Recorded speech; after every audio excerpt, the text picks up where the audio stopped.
What's up, everybody? Welcome back to Storytime with Uncle Reddit. My name's John, and this is r/Tales from Tech Support. Having a pretty good day so far. I appreciate those of you who are sending me your personal Tales from Tech Support stories. You can always send those to me at who'syouruncle@gmail.com.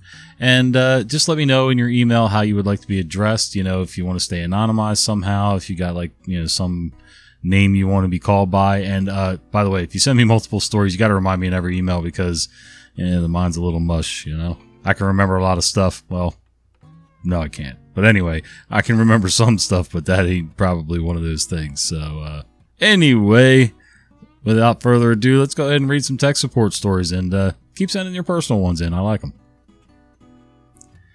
The information black hole that is SCADA. Hello, everyone who's also driven insane by the madness of the chaotic spawn that is technology. I bring you another tale from when I worked remote for the land of moose and grizzly that was one of my previous positions. This tale is one of woe and existential horror stemming from an inability to comprehend the eldritch monster that is a SCADA system. Wow, that was a tongue twister. For anyone not familiar with a SCADA system, basically it just sends information in real time to controllers to allow the monitoring and controlling of industrial processes.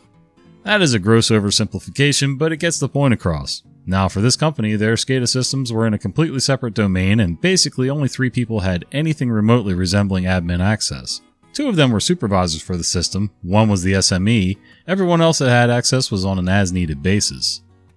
One day we get a call about a system being down. Now, this particular call came in at an odd time where I was literally the only person in the office for Tier 1 support.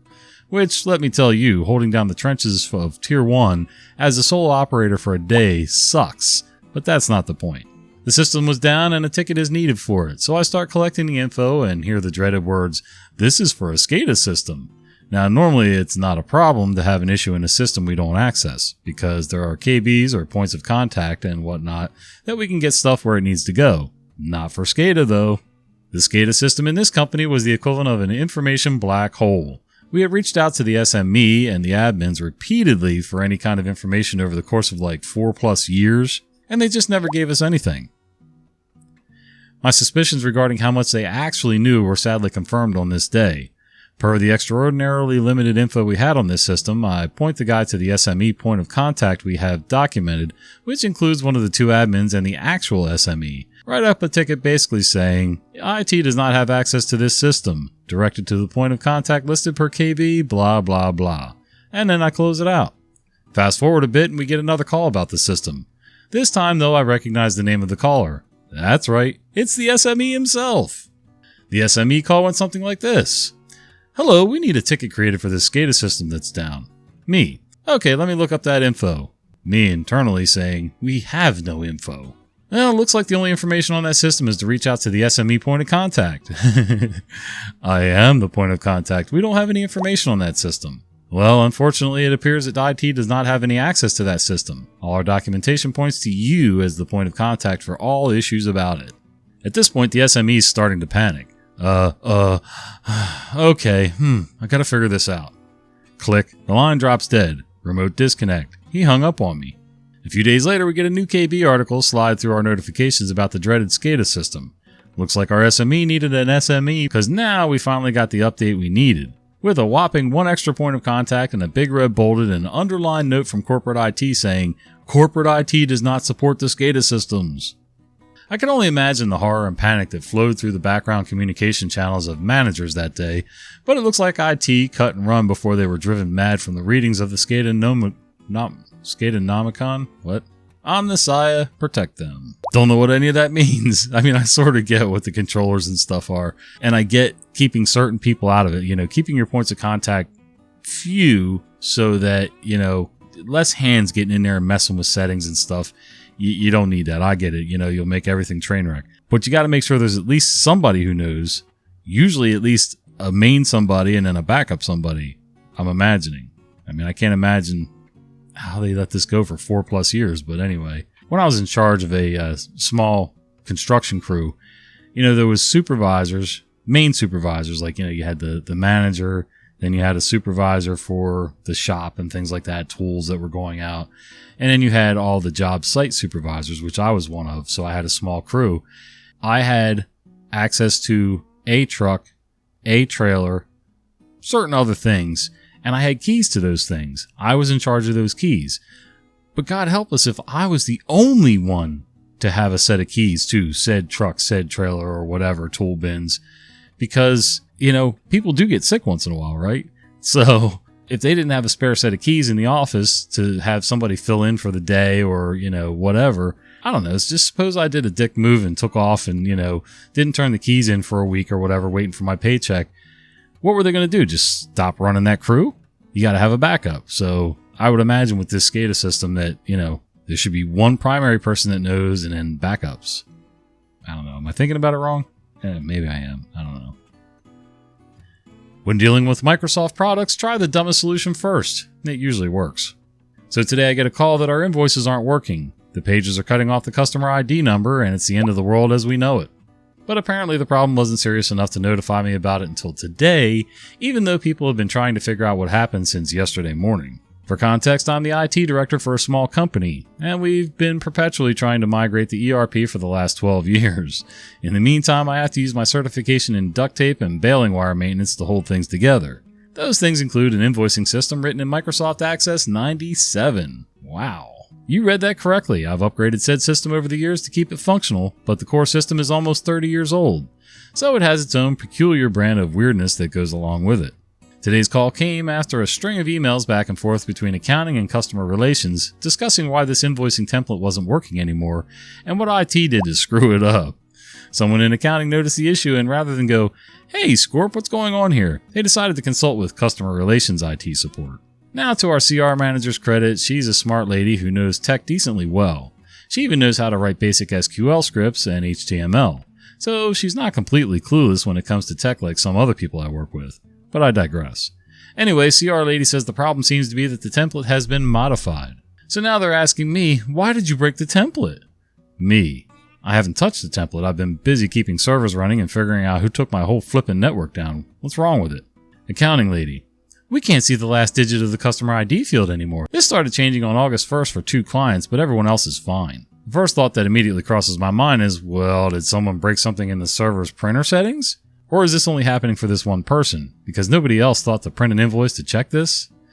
So I did, and it printed fine. Apparently, this kind of critical thinking is what got me the job.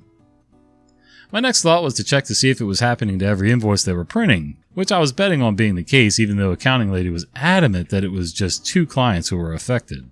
I had accounting lady send me a list of invoices for the first day when they noticed the issues so I could check them. Sure enough, every invoice printed past a certain time was affected.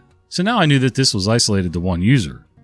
I knew approximately when it started, and it was affecting every invoice they were printing. I even found other invoices that had cut off customer ID numbers that nobody else had noticed. Maybe I'm actually good at my job after all.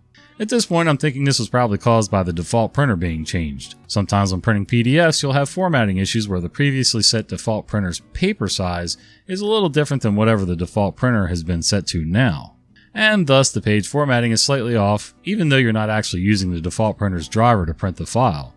Seen it happen before, easy enough to fix, just change the default printer to the PDF driver, or change it back to whatever the default printer was before it got screwed up. So I did. No joy. Uh-oh. Then I remembered what software I was dealing with. Eons ago, in a galaxy far, far away, I believe it was called College, I had trained in the ancient ways of the Access database, and I remembered something about Access. Something important. Oh, it sucks. I go into the database and open up the report in print preview. Looks off. Maybe the margins got reset somehow? Well, luckily for me, this database is just a front end over an SQL database, so I can just blow it away and replace it with the heavily guarded backup I keep on hand for just such occasions. Still not working. This is getting even weirder. Let me go into the report itself and check design view. Maybe there's something wrong with the margins. I go into design view, check the margins. Everything's fine there. Exit out of design view back to report view. Report looks perfectly fine now. And that's when I remembered that due to a glitch that Microsoft themselves have never explained, and that I've only encountered twice previously in my entire career, there's a non-zero random chance that Access will just decide to reformat a report for no particular reason whatsoever. And going into design view and back out again will force it to reformat the report correctly.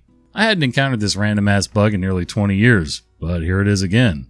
The moral of my little story, if you're dealing with a Microsoft product, try the dumbest effing solution you can think of, because that's generally what will fix the problem. P.S. I love that accounting lady, and her note thanking me for my help gave the CR lady credit for pointing us in the right direction. It took me exactly 3 seconds without even seeing the report to know what the problem was. You could have asked me about this yesterday when you figured out it was broken, and we would have had it solved in 20 minutes. Well, I gotta say, I've never had the pleasure of dealing with Microsoft Access.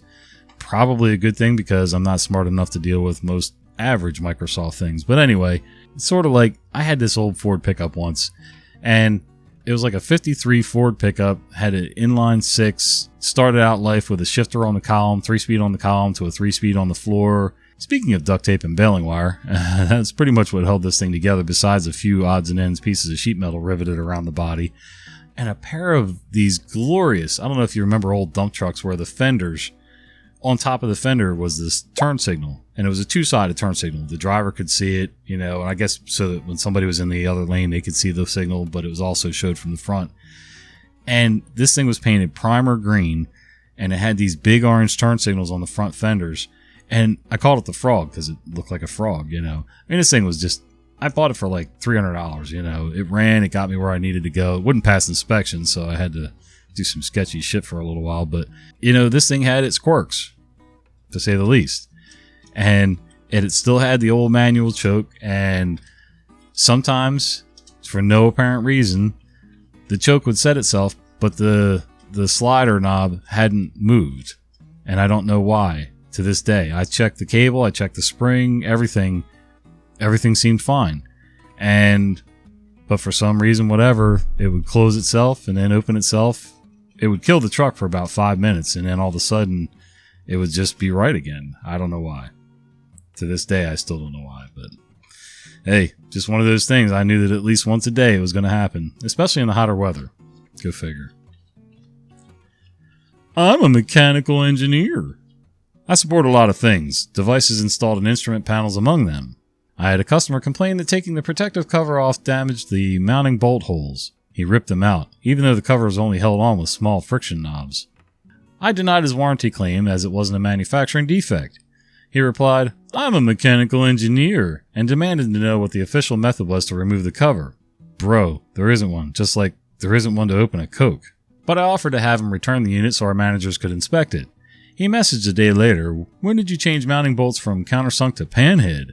We never, ever were countersunk, going back over 2 decades and 5 generations of products. Yes, Mr. Mechanical Engineer, your countersunk machine screws broke your expensive toy. Sorry, not sorry.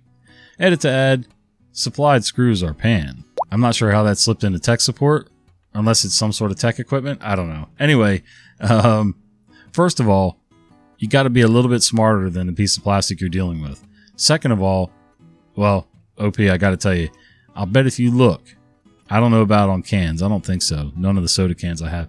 But on most bottles, I've noticed that on the cap or somewhere is a couple little arrows that say twist. The arrows and then the word twist. At least it used to be that way. But anyway, most people with half a brain would know how to open a bottle cap.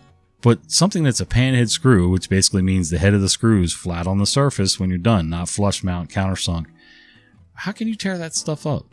Like, it can't be that hard. I've taken the dashboard completely out of my wife's truck and never had a problem putting it back together as long as I followed the right order. And, even that's not that hard. I mean, part A has to go in before part B will attach to part A, that kind of stuff. So, people are crazy. And just because you're a mechanical engineer doesn't mean you're smarter than everybody else and can figure it out. Evidently. Words matter from listener KJ Ream or Kadreem. Thank you for your contribution. So my boss hired his new, 25 years younger, narcissist girlfriend to be his bookkeeper and assistant. Firstly, since she's working as a receptionist at an accounting firm, she knows that invoicing and processing payments aren't part of bookkeeping. They're billing, which has nothing to do with bookkeeping. She's also been a receptionist for a law office, so she knows the law better than most lawyers. You know the type.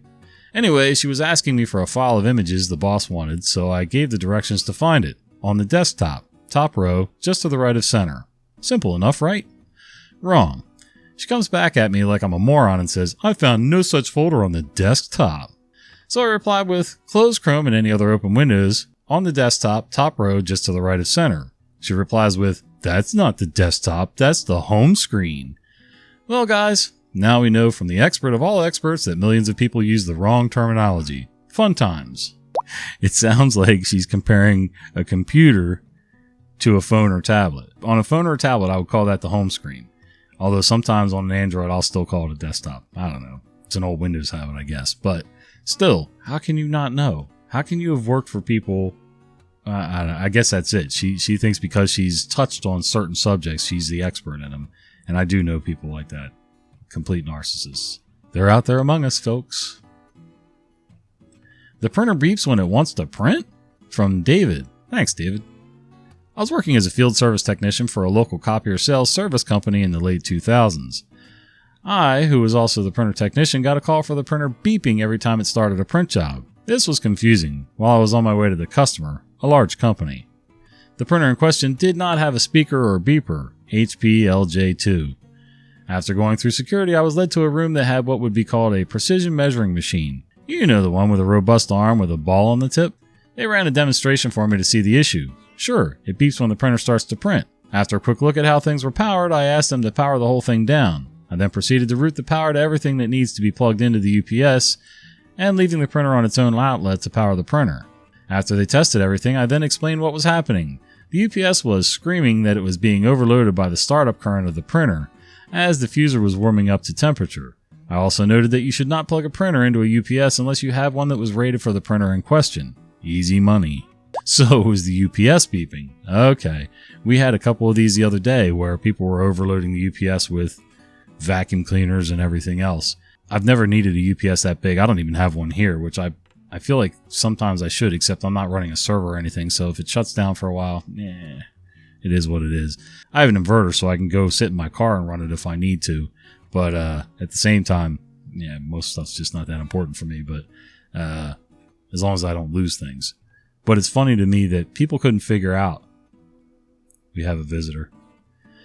Anyway, it's funny to me that people couldn't figure out that it wasn't the printer that was beeping, it was the UPS. Like, did anybody actually wait and listen for the sound when something started up and like try to track it down over a couple of days or something?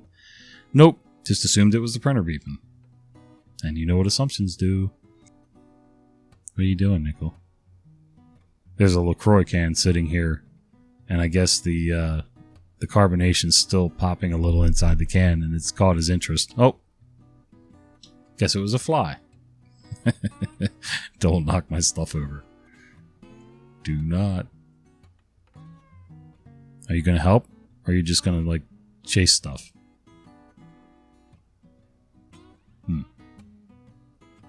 Alright guys, thanks for sharing a little bit of your day with me today. And if you enjoyed these, you know what to do. And we'll see you next time.